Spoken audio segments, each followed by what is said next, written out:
You are listening to Reach MD, and I'm Dr. Jennifer Caudle, host of Everyday Family Medicine. Joining me today is Dr. Antonio J. Webb, orthopedic surgery resident at the University of Texas Health Science Center in San Antonio, Texas. He is also the author of Overcoming the Odds, From the War on the Streets of Louisiana to the War on Terrorism in Iraq, How I Successfully Overcame the Odds. Dr. Webb, welcome to Reach MD. Yeah, thank you, and thank you for having me today. Absolutely. I'm really excited to have you here. I heard about your book and was absolutely intrigued to kind of hear about your story and your path. And then I read the book and was certainly impressed with your life story thus far. And, I guess one of the things I wanted to start out with is for some of our listeners who may not be familiar with your story, if you want to give them a quick teaser about, kind of what you discuss. My book is basically about my life story, about growing up in the rough streets of Louisiana, and basically about everything that I saw growing up around the gangs, the violence, the drugs, and everything that was associated with that time period of my life, and basically how I kind of strayed away from that and stuck to the books and met my goal of becoming a physician. Out of all of that, and that's the reason why I named it Overcome the Odds. And that certainly makes a lot of sense. I was actually wondering throughout the book, certainly the content is 200% book worthy, and I'm so glad that you wrote the book. But I'm interested to know really what prompted you to write it and what made you say, as a resident, did you write this during your residency, first of all, like while you've been a resident, or was this before in medical school?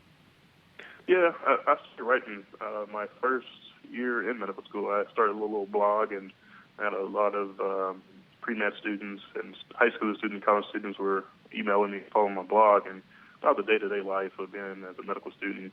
And it kind of carried on from there. And for the last 4 or 5 years, I just constantly been writing. And when I got to my interviews for orthopedic surgery, I think I was at Harvard, and on the interviewer's desk, he had my application, and he had big letters that said "Wow" on my application.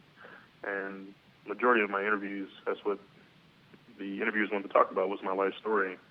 And they were just really impressed by it. And that's what kind of propelled me to finish my story and put it all together into a book. So I actually wrote it at the end of medical school. That's very interesting. Now, you gave our listeners a little teaser, and I know they're probably wondering, what is the story? You talked about the rough streets of Louisiana and, being around gangs and a lot of hard times, as you described. But there are also other phases of your life, and can you just briefly touch on those as well that go beyond Louisiana? Yeah, and I actually, because of everything that was going on in Louisiana, I actually joined the military at 17. I joined the Air Force, and my dad signed for me to join because I was a minor, because I needed a reason to get out of Louisiana and get out of that separate environment. So I joined the military, and I did 8 years in the military. I went to Iraq in 2005 as a combat medic, and each step along the way of my military career, I knew I wanted to go to medical school. So I was going to school full-time while I was full-time active duty Air Force, and it took me 7 years to get my undergraduate degree, but I finally got that and got out the military, and it was time to apply to medical school.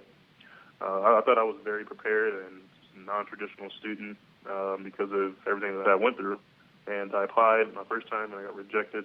So I had to get back to the drawing board and work a little bit harder and take my preparation exam over again, and did it again, and I got rejected my second time.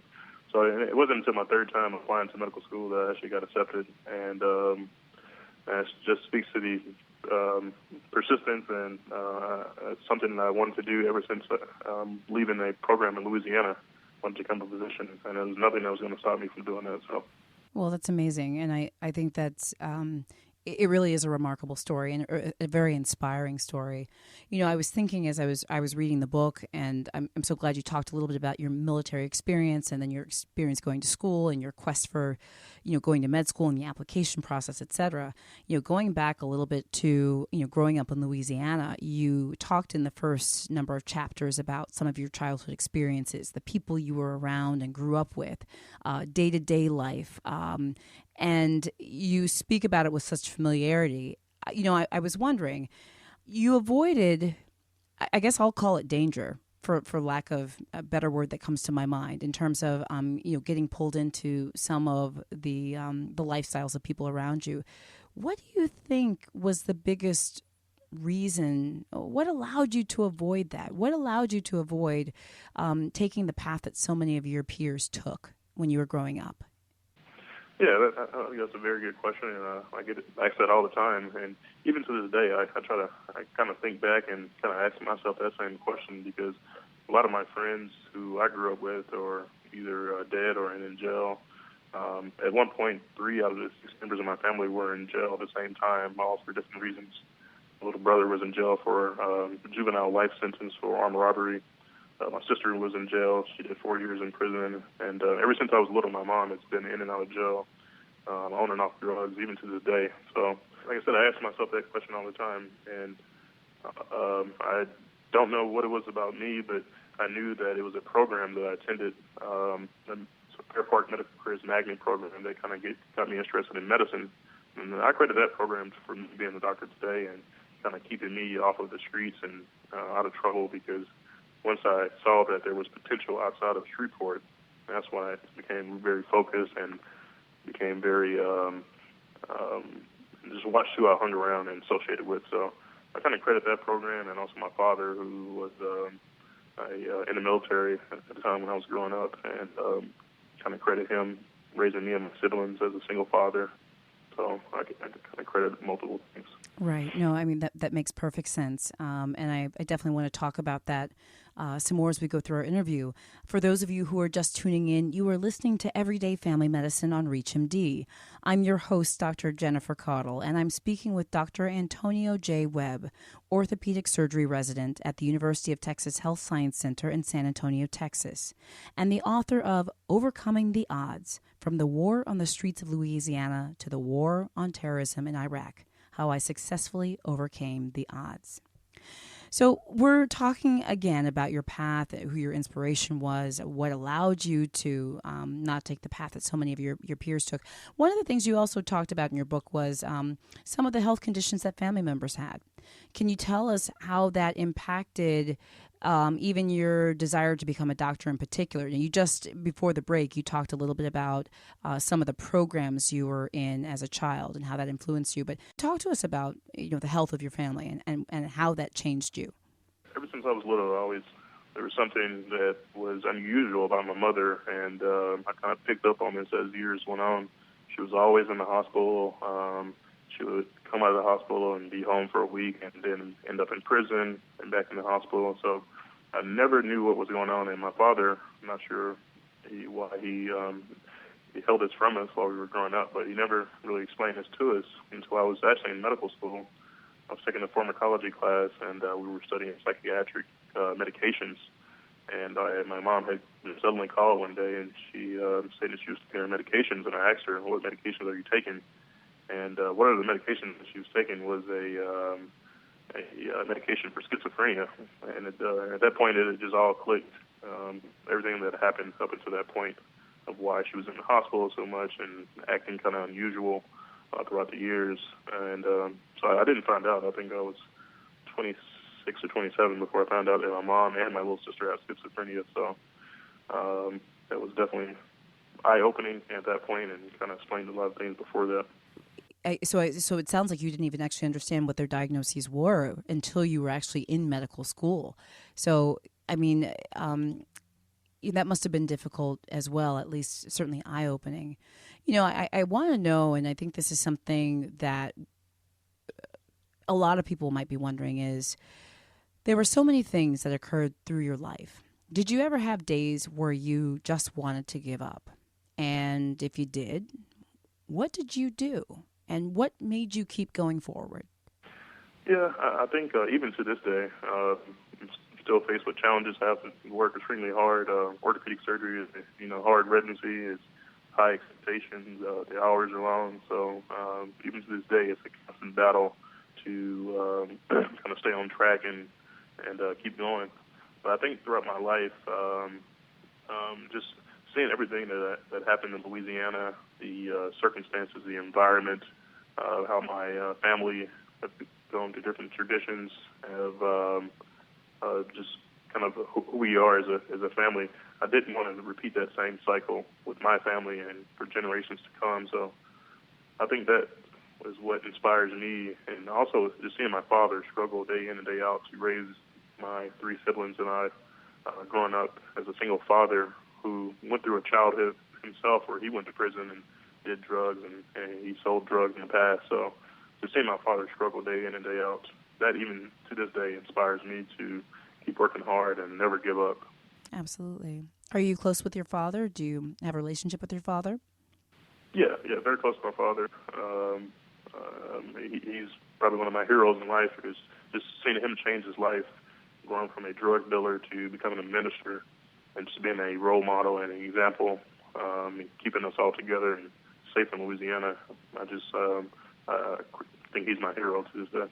Pretty much most of the people who are listening to this program have been through residency or something like it, certainly. Most of the people listening are physicians, very likely. And we know how hard residency is, just being a resident. But you have written a book that's been published, and I know that you do speaking engagements and obviously interviews as you're talking with me on ReachMD. How do you balance all of that now, and what is your hope for all of this that you're doing? I think the military has I credit that to a lot of the discipline that I had, especially going through medical school and being very disciplined. Even to this day, it is very challenging to balance being a surgery resident and trying to speak and mentor a lot of different kids. But that's just something I have a passion for, because no one was really an example or role model for me when I was going through the years, and no one told me this is what you should do, or I didn't have anyone to look up to in the medical field. So I always told myself when I become a doctor that I would try to, help as many people, pre-med students, or whatever field you want to go into. I always told myself that I would try to help others. So, and that's what kind of fuels me. But you have to make a lot of sacrifices and certain things that you can't do just because I travel so much and speak so much and mentor. So, but that's something I love doing, and I don't have any regrets on any of that. You mentioned mentoring students, and you also kind of referred to a blog that you had, about your experiences in medical school, et cetera, earlier on in your medical career. Do you spend a lot of time with students these days, mentoring, or do you get a lot of questions from students? I would imagine that you do, but I'm curious about that. Yeah. I think I lost track of how many students I mentor, but I would say probably 5 to 10 emails or messages per day from different students, and I try to get back to them as fast as I can given my schedule. But that's something that I love doing. I love seeing someone going from not being able to realize that they can achieve something because of their family and environment, to seeing me going through all of that and becoming a physician. It's just something that's really gratifying for me to see that. So that's why I love doing it. What do you want to do when you complete your residency? Do you want to do fellowship? Do you want to practice? Do you want to speak? Do you want to? What do you see in the future? Yeah, I think I've signed a contract with a hospital corporation to do private practice. So doing private practice, and I'm in between spine surgery or joint and reconstructive surgery, and just continue traveling and the different schools. I get invited all over the U.S. to speak, so I would love to do that and kind of extend that internationally. Medical mission trips, I want to do that at least once, twice a year. So I think private practice as somewhere in the Texas area, and continue speaking and motivating others. So. Well, I think that's certainly exciting and certainly worthy. Your book, again, is so inspiring. It's called Overcoming the Odds. And I want to make sure that anyone listening can find the book if they want to go out and purchase it. Can you tell us where people can get your book? Yeah, the book is located at Amazon mostly, amazon.com/author/Antonio Webb, with 2 B's, MD. It's also, you go to my website, AntonioWebbMD.com. Many thanks to our guest, Dr. Antonio Webb, for joining us today. Thank you so much. Yeah, you're very welcome, and it was a pleasure speaking with you. I'm your host, Dr. Jennifer Caudle, and you've been listening to ReachMD, To download this podcast and others in the series, please visit us at reachmd.com/everydayfamilymedicine. Thank you for listening.